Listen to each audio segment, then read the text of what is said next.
Alright, third time lucky with recording this NRL Fantasy Round 20 review video. So thanks everyone who got on the original one I posted and suggested that the audio wasn't working. Had another crack at it just before, and sure enough the audio wasn't working.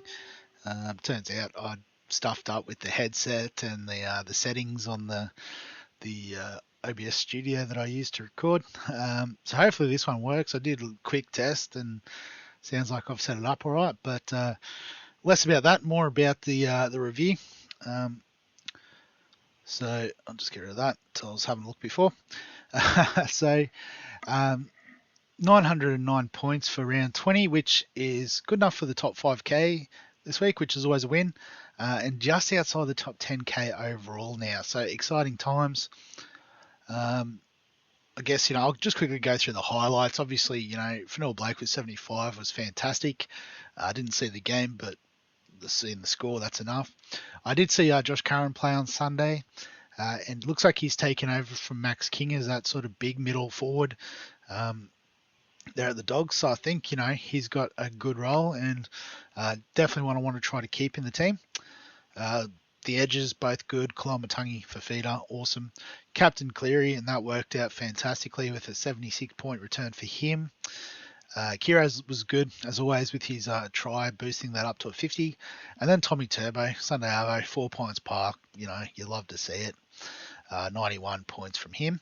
And the surprise was actually Lockie Galvin with a 70. So he was definitely on the chopping block. I think he might have to be just because of his price, but if he's got a little bit more cash to make this week, maybe we can, try to eke it out one more week. But I do want to get the last couple of big hitters in and, sort of lock away the team and just hope for the best. So just quickly, in terms of the league as well.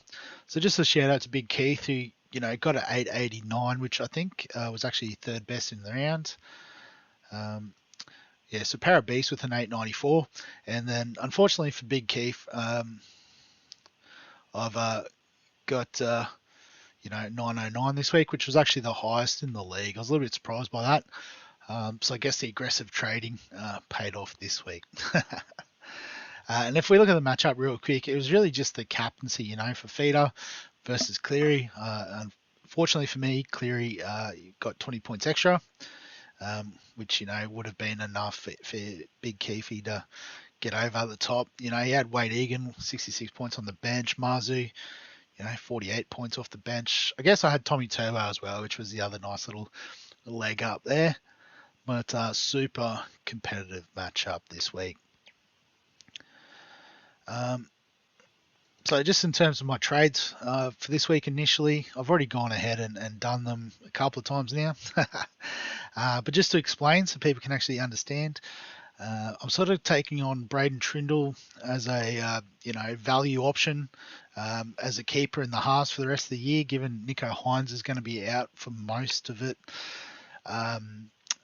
So I guess here's my way to getting a second top tier halfback option while sort of freeing up a bit of cash. Also with Hopewadi out injured, I'm going to chase a cheapie this week.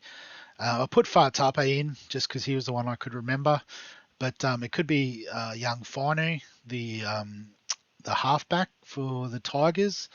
If he's a half, or if there's a wing fullback, I can use him. And basically, whichever one I get this week, I'm just going to try and cover the other two positions next week. So in the case of Fatape, I'm going to try and find a half wing fullback to sort of upgrade from Willison to.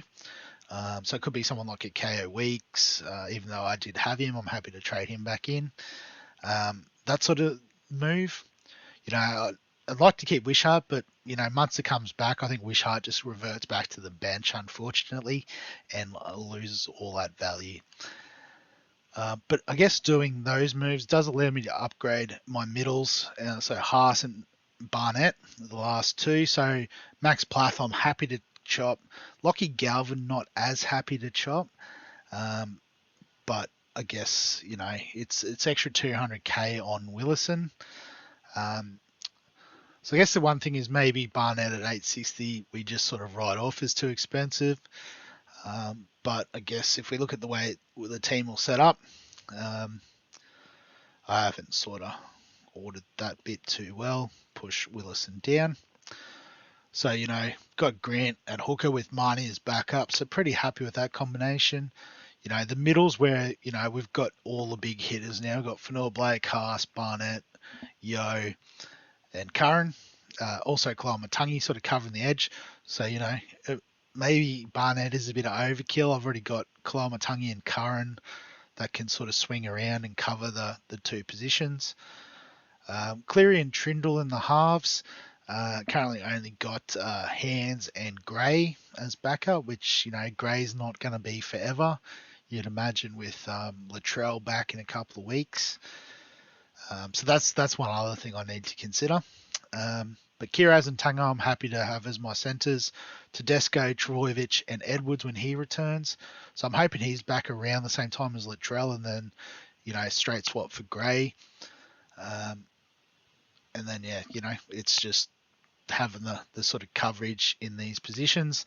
Hands isn't the strongest option, but he'll make up numbers most weeks.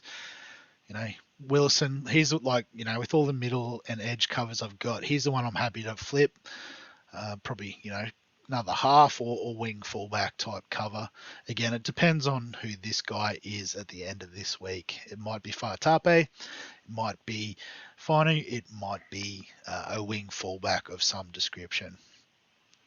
So that's, I guess, the initial thoughts anyway. And now that you've actually been able to hear me out, let me know in the comment section below what your thoughts are. Any suggestions? Is this being too greedy going for Haas and Barnett? Leave myself with one trade, which I'm already thinking about using next week. Still got 6 rounds to go. It's a little bit scary. But yeah, give us a like if you enjoy the fantasy stuff. Subscribe for all the fantasy content on the channel. And other than that, I'll catch you in the next one.